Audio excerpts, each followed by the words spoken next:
வணக்கம் நண்பர்களே. நாம் இன்னைக்கு பார்க்க இருக்கிற அதிகாரம் மெய் உணர்தல். அதிகாரம் 38. மெய் உணர்தல் அப்படின்னா உண்மையை தெரிஞ்சுக்கணும் அப்படின்னு அர்த்தம். சரிங்களா? அப்போனா பொய் எதுன்னு நாம் அதையும் நம்ம கண்டுபிடிச்சாதான் எது உண்மை எது பொய்ன்ற பகுத்தாய்ந்து அதன்படி நடக்க முடியும். சரிங்களா? எல்லாவற்றையும் நம்ம உண்மைன்னு நம்பக்கூடாதுன்ற ஒரு அர்த்தம் இதுலேருந்து தெரிய வருது. சரிங்களா? குறளுக்குள்ளே போவோம். பொய்யானவற்றை உண்மை என்று நம்புகின்ற மயக்கத்தில் உள்ளவர்கள் வாழ்க்கை துன்பமாக அமையும். பாருங்க, நாம் ஏன் கஷ்டப்படுறோம் அப்படின்னா, அப்போ எதையோ எங்கேயோ நம்ம தவறாக நம்பிக்கிட்டு இருக்கோம். அந்த தவறான பொய்யானவற்றை நம்ம கண்டுபிடிச்சோம் அப்படின்னா நம்ம வாழ்க்கை மேலும் சிறப்பாக அமையும். மயக்கத்திலிருந்து விலகி உண்மையை உணரும் நிலை அடைந்தவருக்கு வாழ்வில் துன்பம் விலகி இன்பம் தானாக வந்து சேரும். பாருங்க, நம்ம எந்த மயக்கத்தில் இருக்கோம், எதை உண்மைன்னு நம்பிக்கிட்டு இருக்கோமோ அதிலிருந்து வெளியே எதை உண்மைன்னு தேட ஆரம்பிச்சோன்னா நம்ம வாழ்க்கை பிரகாசமாக அமையும் அப்படின்னு சொல்றாரு. சந்தேக மனநிலையில் இருந்து தெளிந்தவருக்கு இவ்வுலக வாழ்க்கையை விட வானுலக வாழ்க்கை மிக உயர்ந்த வாழ்க்கை மிக அருகில் உள்ளது. நாம் எதையுமே சந்தேக பார்வையோடு பார்த்துக்கிட்டு பொய்யான வாழ்க்கையை வாழ்ந்துட்டு இருக்கோம். அதிலிருந்து விலகி எது உண்மைன்னு தேட ஆரம்பித்தோம் அப்படின்னா மிக உயர்ந்த உன்னதமான வாழ்க்கை, இன்பமான வாழ்க்கை நமக்காக காத்துக்கிட்டு இருக்கு அப்படின்னு சொல்கிறார். உண்மையை ஆராய்ந்து அறிந்து கொள்ளும் ஆற்றல் இல்லாதவருக்கு ஐம்புலன்கள், நம்ம உடம்புல இருக்கு இல்லையா, கண் காது மூக்கு செவி, இந்த மாதிரியான ஐம்புலன்கள் வளர்ச்சி அடைந்தும் எந்த பயனும் இல்லை அப்படின்னு சொல்கிறாரு. எந்த பொருள் எத்தன்மையுடையதாக இருந்தாலும் அதன் உண்மைத்தன்மையை ஆராய்ந்து அறிந்து கொள்வதுதான் அறிவின் சிறப்பு. ஒரு சில பேரை நம்ம பார்த்தோன்னே ஐயோ அவங்க ரொம்ப பெரிய ஆள், ரொம்ப பெரிய இடம், அவங்க ரொம்ப நேர்மை, அப்படி ஆக ஓஹோ நமக்கு நாமே ஒரு கற்பனையாக மைண்ட் செட் பண்ணி அதை உண்மைன்னு நம்புகிறோம். பார்த்தீங்களா, அது மிகப்பெரிய தவறு. அவங்க யார் எப்படிப்பட்டவங்க அப்படின்னு நம்ம தீர ஆராய்ஞ்சு அவங்களோட நட்பு பாராட்டுறதோ, இல்லது ஒரு பொருளை பற்றியோ, இல்லை ஒரு இடம் வாங்குகிறோம், இல்லை ஒரு பொருள் வாங்குகிறோம், அதை பற்றி கற்பனையாக நாம் நமக்குள்ளே உண்டாக்கி இது நல்லா தான் இருக்குன்னு நினைக்கக்கூடாது. அதனுடைய உண்மைத்தன்மையை விரிவாக அலசி ஆராய்ஞ்சி அதன் பிற்பாடு அதை நம்ம பயன்படுத்தணும், அது கூட நம்ம பழகணும். அப்படின்னா அது நமக்கு நன்மையை மட்டுமே தரும்.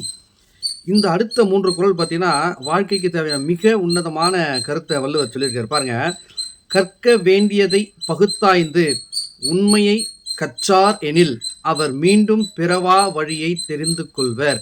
இப்போ நாம் எதை உண்மையாக படிக்கணும், எதுக்காக படிக்கணும், எதை நாம் கற்றுக்கணும் அப்படின்னு தேட வைக்கிறார் இந்த குறள் மூலயமா.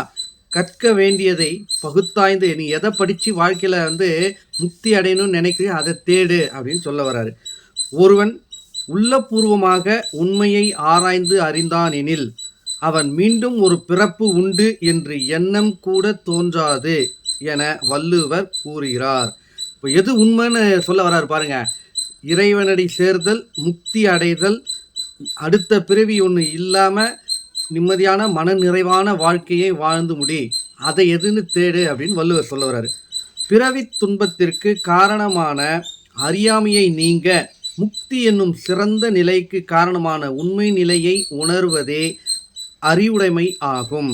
பாருங்க, நம்ம பல காலமாக பல துன்பத்திலே உருண்டு பிறண்டு அப்படியே வாழ்ந்து அப்படியே போயிட்டுருக்கோம். அதிலிருந்து விலகணும், அதிலிருந்து தப்பிக்கணும், அதிலிருந்து மாறுபடணும் அப்படின்னா எதை நாம் தேட வேண்டும்?